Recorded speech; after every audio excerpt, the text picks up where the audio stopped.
Let's dig deeper now into those results that were released. And we've got Professor Mary Metcalfe, who's going to be talking to us about this. She, of course, is from the University of Johannesburg, a professor of practice. So, Prof. Mary, I know you want me to call you Mary. Thank you so much for joining us. The Independent Exams Board achieving this pass rate of 98.46% in the 2023 National Senior Certificate.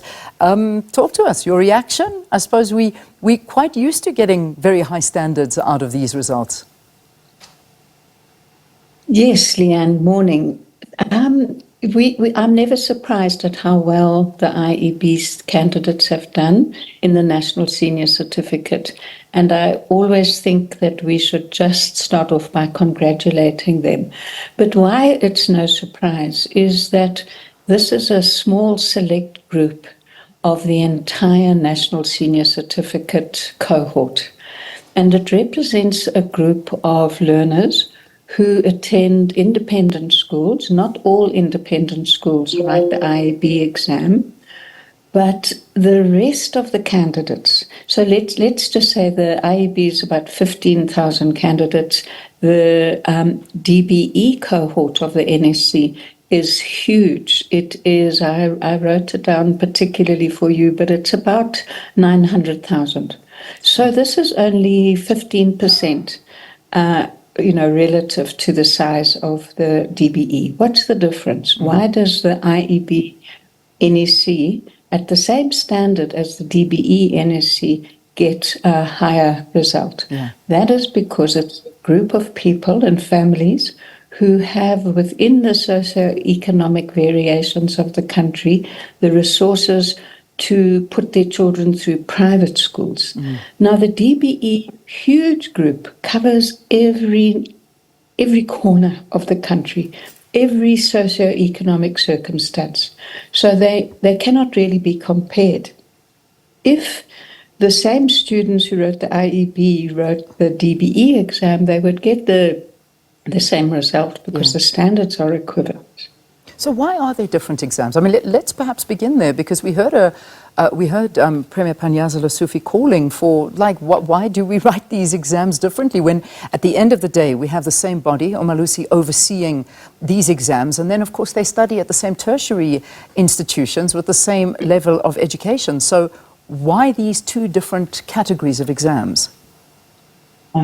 So when the Umalusi releases their results, they release it for three different categories.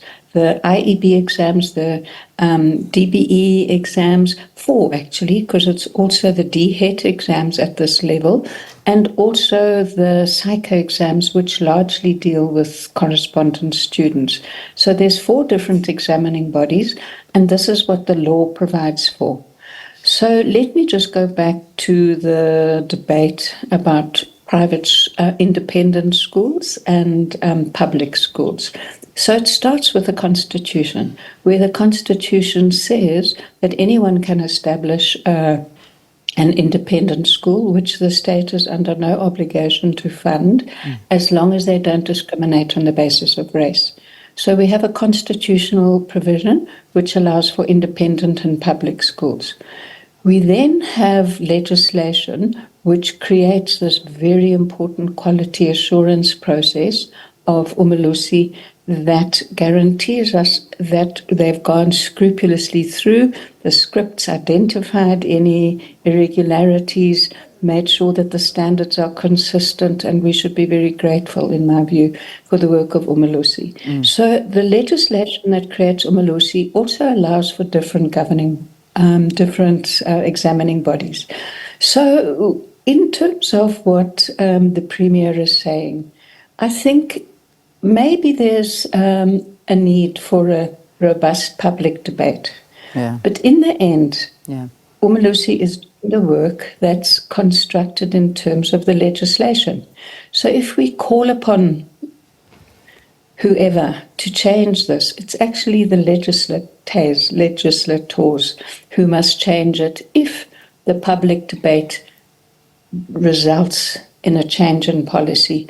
For now, let that public debate be substantive, let it be based on careful evidence and consideration of the argument all the way through.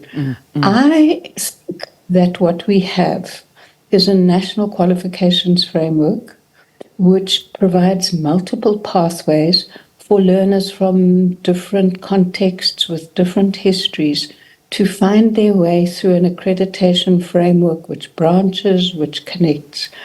The need for different examining bodies at this level provides for the needs of adults. It provides for the needs of learners who may be learning online for different reasons.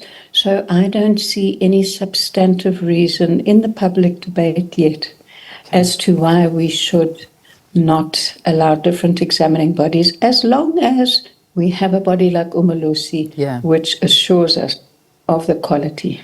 You know, the issue, however, of social inequality remains a serious problem, where public school pupils appear to be, and we say appear to be because this is not all public schools. These are just some of the public schools that we see that appear to be getting a raw deal compared to their private school counterparts falling under the Department of Basic Education. How do we address this matter? It kind of feels almost like the health sector, private healthcare versus public healthcare, private education versus public education. It seems to be the same argument in a way. It's an interesting parallel, and I think that the first thought that comes to my mind is, as South Africans, and particularly as South Africans who are conscious of injustice, the inequalities that exist in our society that we see visibly on every street corner, every day of our lives, is something that should concern us. So we have a very wide range of inequalities. People are fond of saying the Gini coefficient shows that we are at least amongst the most unequal societies in the world. Now that puts a particular responsibility on the state to ensure that state resources and the contributions that come through the tax base, through the fiscus, are used to reduce those inequalities, because it makes for an unstable society when there is such great inequality. What does this mean in education? Private schools aside, let's all accept many societies of private schools, and usually it is people who are able to pay, and the different fee differentials within the private school system vary greatly. But let's just say for the more wealthy. In the public school system, we also have a wide range of quality, a wide and very differing resource base. One of the features of the inequality that I'm always very conscious of is the extent to which the legacy of apartheid remains with us, in that, firstly, there's parts of the countries that were part of the homeland system which are still economically the most disadvantaged, where the highest levels of poverty exist. There's lots of evidence of this in the Stats SA base. Now that happens to coincide with the legacy of apartheid education. You can look at a map of infrastructure backlogs and look at a map of old homelands, and there's a complete equivalence, more or less. So there are schools which are serving poorer populations and are schools which are least well-resourced.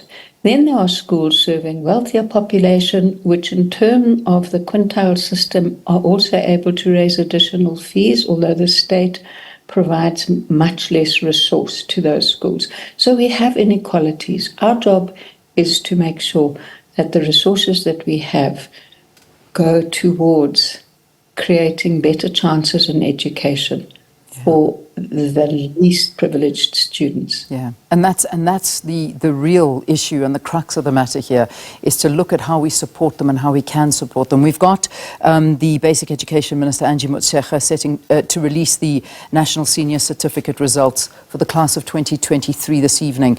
Any sort of expectations on your behalf? How do you think they're going to perform this year? We do have to remember the legacy of COVID is still with us. You know, in our minds, it's like a memory, a horrible memory, but we forget often that in 2020, most learners were out of school between March and about September.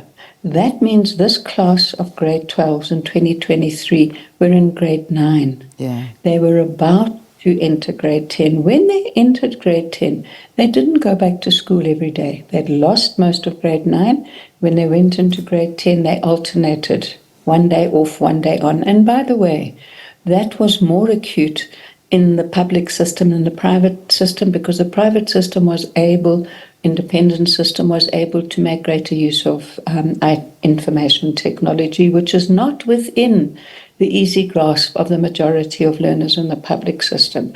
So those learners suffered the loss of valuable concepts which would be foundational to subsequent learning. And I was quite struck by something that the IEB CEO Confidence Dikgole said this morning in the media, that we must also remember the social and emotional consequences of COVID. So what we've been looking at every year since we had COVID is what has been the impact of this on learners, and there has been a setback. So I'm expecting to see more learners pass, hopefully, but I really want to see the analysis going beyond the pass mark of the country, which is a wrong way of looking at it, to what does this mean for each individual learner, and what does this mean for what we need to improve in the education system? Indeed, and that is the crux of it. But Prof Mary, I have to let you go because we've got to say goodbye. But one of the big things coming out, and if I could just ask you very quickly, why so late? Why are we getting these results so late? Universities have put pressure on all these learners. Is there a reason why we're getting matric results these late so in this day and age? I have to confess I don't fully understand it, and I'm looking forward to the Minister addressing this tonight. It does have consequences for learners who are going to proceed into the post-school education and training system, the TVET colleges, the universities. I've seen the DBE spokesperson say, Umalusi needs more time. Well, Umalusi needs a certain amount of time that they've always needed, and you create that time by the timing of your exams. So the critical decision that's being made is when the exams are written. Indeed. Maybe because it's more subjects, because the DBE's been adding to the number of subjects that have been written, they need more time. Maybe that's the challenge. Maybe. But I'm looking forward explanation. I hope, Prof, I hope we hear it tonight, because I think it's put so much pressure on both learners and tertiary institutions. It's a very difficult one to get through. Prof Mary Metcalfe, thank you, Professor of Practice at the University of Johannesburg, talking to us about Independent Examination Board's remarkable overall pass rate and previewing tonight's major release of the NSC.